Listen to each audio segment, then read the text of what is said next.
Anil law classes में आपका स्वागत है। उम्मीद करते हैं आप सब अच्छे होंगे। अगर आप चैनल पर नए हैं तो चैनल को लाइक एंड सब्सक्राइब करें, शेयर करें, ताकि कोई नई वीडियो मैं बनाऊं तो आपको नोटिफिकेशन के माध्यम से मिल सके और उस वीडियो का आपको बेनिफिट हो। अगर आपने टेलीग्राम चैनल ज्वाइन नहीं किया है तो डिस्क्रिप्शन में लिंक है, वहाँ से जाके ज्वाइन कर ले ताकि जो भी नई अपडेट हो आपको मिल सके। अगर आपने AIB18 के स्पेशल क्लास के प्रीवियस लेक्चर आपने नहीं देखा है तो प्लेलिस्ट में जा कर के देख सकते हैं। वहाँ मैंने बहुत सारे वीडियो बना रखे हैं, constitution, CRPC, CPC, evidence, IPC, Hindu law, बहुत सारे मैंने लेक्चर प्रीवियस वीडियो में मैंने बना के रखा है। आप जा कर के वहाँ से जा कर के देख सकते हैं। अगर आप चैनल पर नए हैं तो चैनल को लाइक एंड सब्सक्राइब करें, शेयर करें। चलिए आज के वीडियो में मैं आपके लिए मुस्लिम लॉ के कुछ इम्पोर्टेंट MCQ क्वेश्चंस लेके आया हूँ, जो आपको AIB एग्ज़ाम में आपका सब्जेक्ट है, मुस्लिम लॉ से क्वेश्चन पूछा जाता है। ये आपके लिए बहुत ही इंपॉर्टेंट MCQ क्वेश्चंस होंगे और ऐसा नहीं कि ये MCQ क्वेश्चंस आपको सिर्फ AIB एग्ज़ाम में ही काम आएंगे। अदर जितने भी एग्ज़ाम हैं वहाँ पे आपको फैमिली लॉ देख ले तो फैमिली लॉ में आपको मुस्लिम लॉ, हिंदू लॉ दोनों सब्जेक्ट ही आ जाते हैं। तो ये सब्जेक्ट से भी क्वेश्चंस आते हैं, ये सब्जेक्ट आपके लिए इम्पॉर्टेंट है। तो आज का लेक्चर आपके लिए बहुत ही इम्पॉर्टेंट होने वाला है, बिल्कुल भी स्किप ना करें, इसको देखें। बहुत ही इंपॉर्टेंट MCQ क्वेश्चंस है जो मैं आपके लिए लेकर आया हूँ। तो चलिए आज के लेक्चर को कंटिन्यू करते हैं। सबसे पहले देखते हैं what are the main sources of Muslim law. ये जो मुस्लिम लॉ है ना, मुस्लिम लॉ क्या है? पर्सनल लॉ है। इसके मेन सोर्सेज क्या है? ठीक है, जिस प्रकार हमने हिंदू लॉ में देखा उसके मेन सोर्सेज क्या है, क्या बोलते हैं, एंशियंट सोर्स क्या है, मॉडर्न सोर्स क्या है, ठीक इसी प्रकार मुस्लिम लॉ के भी मेन सोर्सेस है। तो पहला क्या है? कुरान। कुरान क्या है? मुस्लिम के पवित्र ग्रंथ है। जिस प्रकार हिंदुओं में गीता ये सब होता है ना, वो पवित्र ग्रंथ है, होली बुक है। ठीक इसी प्रकार मुस्लिम में कुरान क्या है? होली बुक है, पवित्र ग्रंथ है। तो मेन सोर्सेज में क्या क्या है? कुरान है, सुन्नत है, सुन्नत या हदीस बोलिए आप, और इजमा और कियास। ये चार क्या है? मुस्लिम लॉ का क्या है? ये मेन सोर्स है। क्लियर है? अगर आपको क्वेश्चन पूछा जाए कि what are the main sources of Muslim law, तो ये चार टर्म आपको याद रहना चाहिए। कुरान, सुन्नत या हदीस बोलिए, हदीस या हदीस बोलिए, या इजमा और या कियास। ये क्या है? मुस्लिम लॉ के मेन सोर्स है। क्लियर है? Next question, Muslim jurisprudence is known as. Muslim jurisprudence को किस नाम से जाना जाता है? आपसे ये भी क्वेश्चन आ सकता है कि मुस्लिम जूरिस्प्रूडेंस को किस नाम से जाना जाता है। तो मुस्लिम जूरिस्प्रूडेंस को फ़िक़ह, FIQH है ना, या फ़िक़ह बोलिए या फ़िक़ा बोलिए, जो बोलिए, इस टर्म से मुस्लिम जूरिस्प्रूडेंस को जाना जाता है। क्लियर है?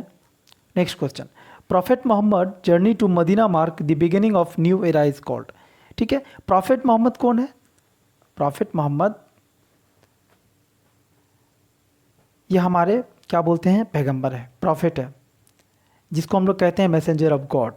तो प्रॉफेट मोहम्मद जब मक्का से मदीना जब गए, उस पीरियड को मुस्लिम लॉ में क्या कहा जाता है?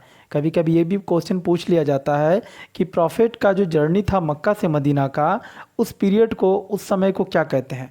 तो उस समय को कहते हैं हिज्र इरा। क्या कहते हैं? हिज्र इरा। प्रॉफेट मोहम्मद के मक्का से मदीना जाने के वो जो पीरियड था, वो जो समय था, उसको क्या कहते हैं? हिज्र इरा कहते हैं। क्लियर है? यहाँ से भी क्वेश्चन बनता है, बहुत ही इंपॉर्टेंट है।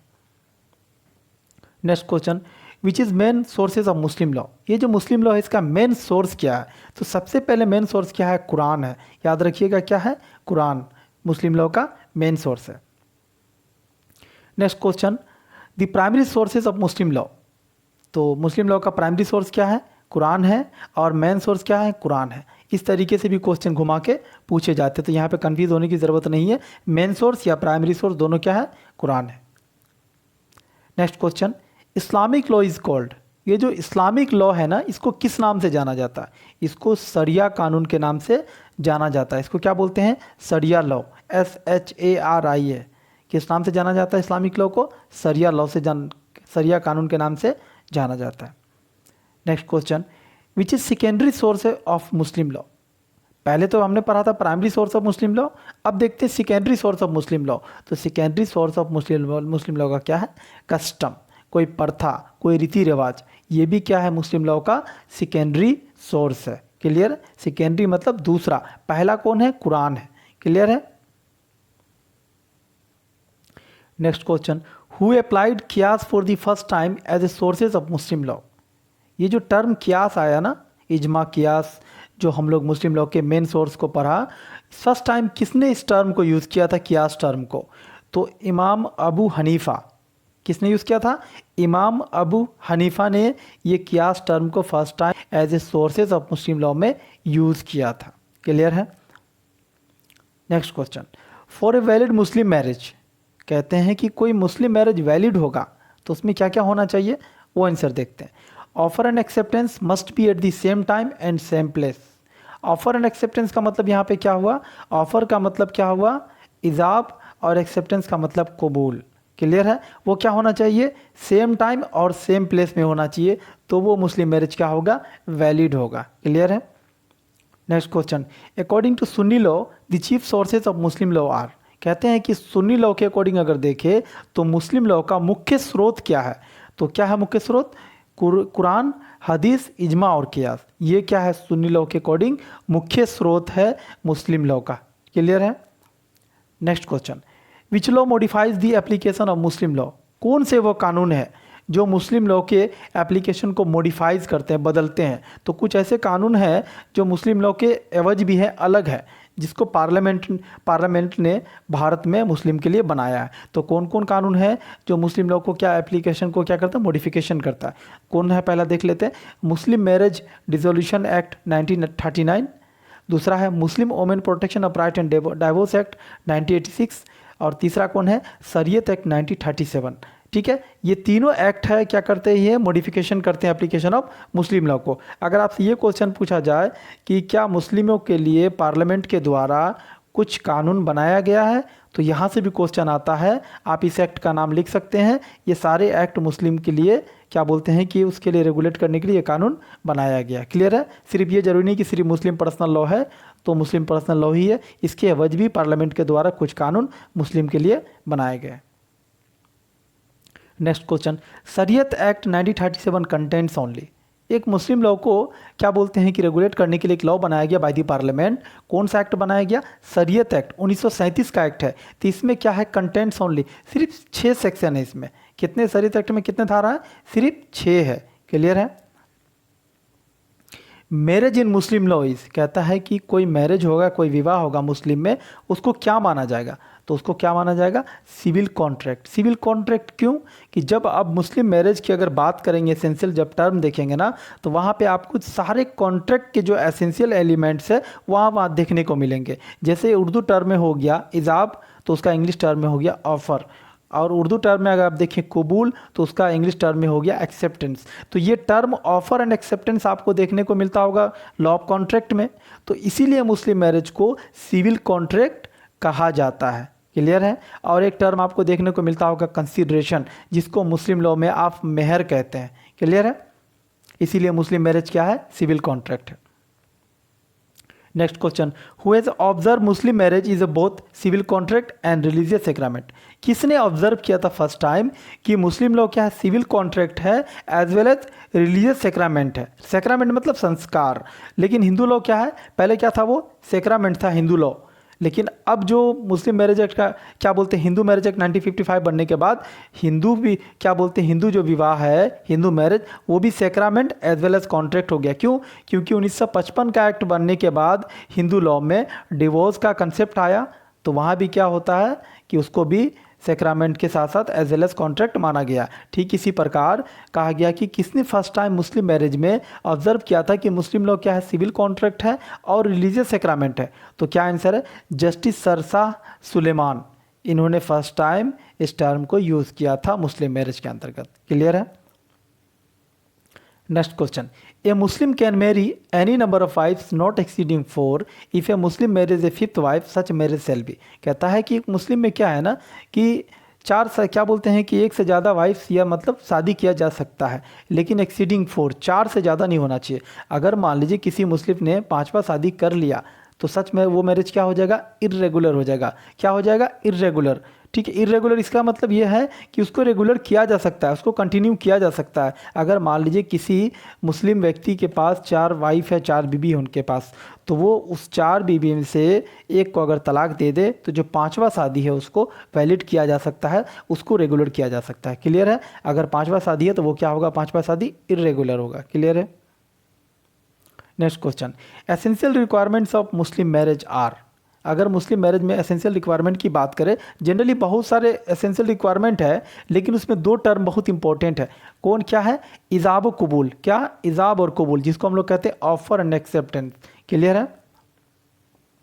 Next question, in a Muslim marriage where the age of a bride is below the age of puberty but consent for the marriage was given by the guardian, the marriage is. कहता है कि मुस्लिम विवाह में क्या है कि किसी का एज क्या है, ब्राइड का एज क्या है? Age of puberty. Age of puberty मतलब क्या होता है? मुस्लिम में एक एज ऑफ प्यूबर्टी फिक्स किया गया है, कितना है? 15 साल। मुस्लिम में 15 साल के एज में शादी हो सकता है, चाहे वो लड़का हो लड़की का। क्लियर है? यहाँ पे आप ये टर्म यूज़ नहीं होगा कि 21 साल 18 साल होना चाहिए तब शादी होगा। मुस्लिम में क्या है? 15 साल की एज में शादी होता है। तो कह रहा है कि उसका क्या है? Below the age of puberty, उसका प्यूबर्टी से क्या है? एज कम है। But the consent marriage was given by the guardian, और कहता है कि लेकिन कंसेंट गार्जियन के द्वारा लिया गया है, तो वो मैरिज क्या होगा? वाइडेबल होगा। क्या होगा? वाइडेबल होगा। उसको वाइडेबल किया करवाया जा सकता है बाय द कोर्ट। क्लियर है? Next question, it is necessary that इजाब एंड कबूल shall be completed in one meeting, the statement is. कहता है कि ये इजाब और कबूल का जो कंप्लीट करना है एक मीटिंग में, स्टेटमेंट क्या सही है या गलत है? तो ये क्या है? ट्रू है। जब आप मुस्लिम लॉ की बात करेंगे उसमें मैरिज में, तो वो क्या होना चाहिए? निकाह 1 मीटिंग में होनी चाहिए, सेम प्लेस और सेम टाइम में होना चाहिए। क्लियर है? तो ये स्टेटमेंट क्या है? ट्रू है। इस टाइप से भी क्वेश्चन पूछे जाते हैं। What is the age of puberty for a Muslim marriage? Age of puberty Muslim marriage के लिए कितना रखा गया है? तो 15 साल रखा गया है। कितना? 15 साल रखा गया है। नेक्स्ट क्वेश्चन, खैरुल बुलूग मीन्स।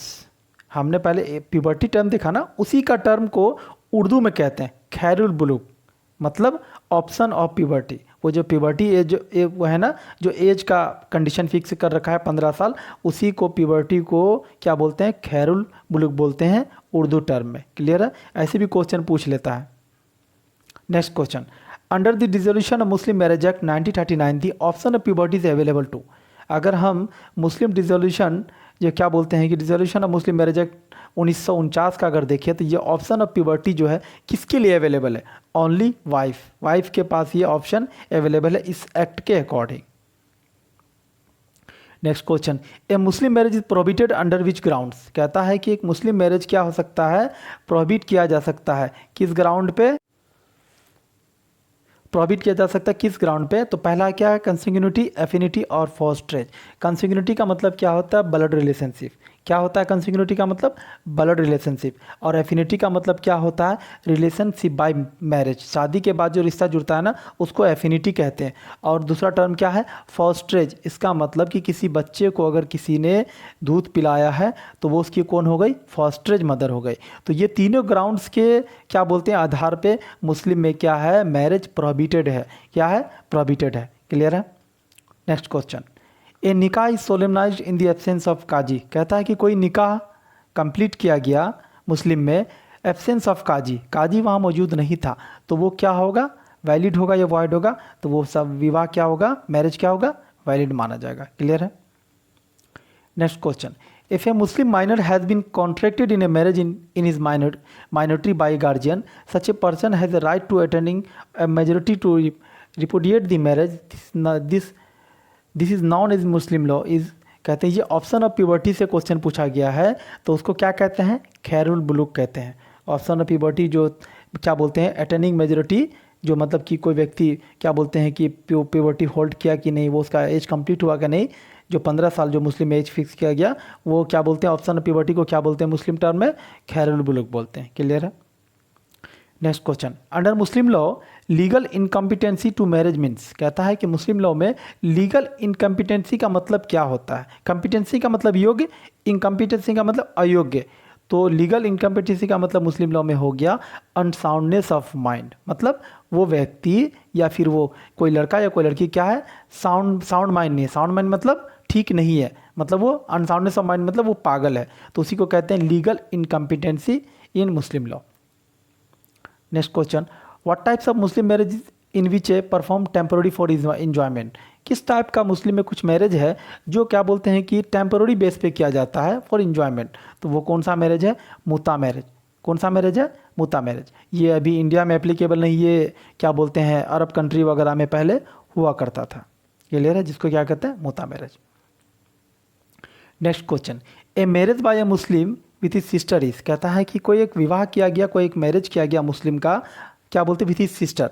तो अपने सिस्टर के साथ तो शादी हिंदुओं में भी नहीं होता है और मुस्लिम में भी नहीं होता है, तो वो शादी क्या हो जाएगा, वाइड हो जाएगा, वो शादी हुआ ही नहीं, क्योंकि वो प्रोहिबिटेड रिलेशनशिप में आता है ना। कौन सा, कंसिक्यूनिटी जो रिलेशनशिप है वो ब्लड रिलेशनशिप, तो वो शादी क्या हो जाएगा, वाइड हो जाएगा। क्लियर है। नेक्स्ट क्वेश्चन, सुन्नीज मुस्लिम कंसीडर मुता मैरिज आज। ये सुन्नी में जो मुस्लिम है ना, मुता मैरिज को क्या कंसीडर करते, क्या मानते हैं, उस मैरिज को वो शादी नहीं मानते, उसको वॉइड मानते हैं। सुन्नी में अगर कोई मुता मैरिज करता है तो वो क्या मैरिज होगा, वॉइड मैरिज होगा।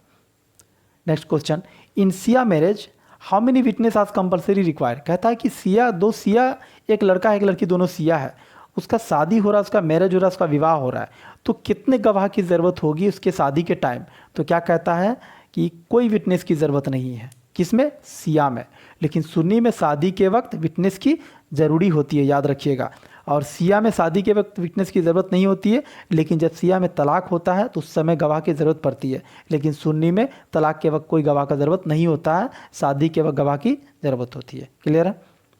नेक्स्ट क्वेश्चन, इन सुन्नी मैरिज विदाउट विटनेसेस। कहता है कि सुन्नी में अगर कोई व्यक्ति विदाउट विटनेस, विदाउट गवाह के बिना अगर कोई शादी कर लेता है तो वो शादी क्या होगा, इर्रेगुलर होगा। क्या होगा, इर्रेगुलर होगा। बाद में वो व्यक्ति जाकर के विटनेस के सामने अगर फिर क्या बोलते हैं कि फिर से निकाह कर रहा है तो उसको इर्रेगुलर मैरिज को रेगुलर किया जा सकता है, इसीलिए वो क्या होगा, इर्रेगुलर होगा।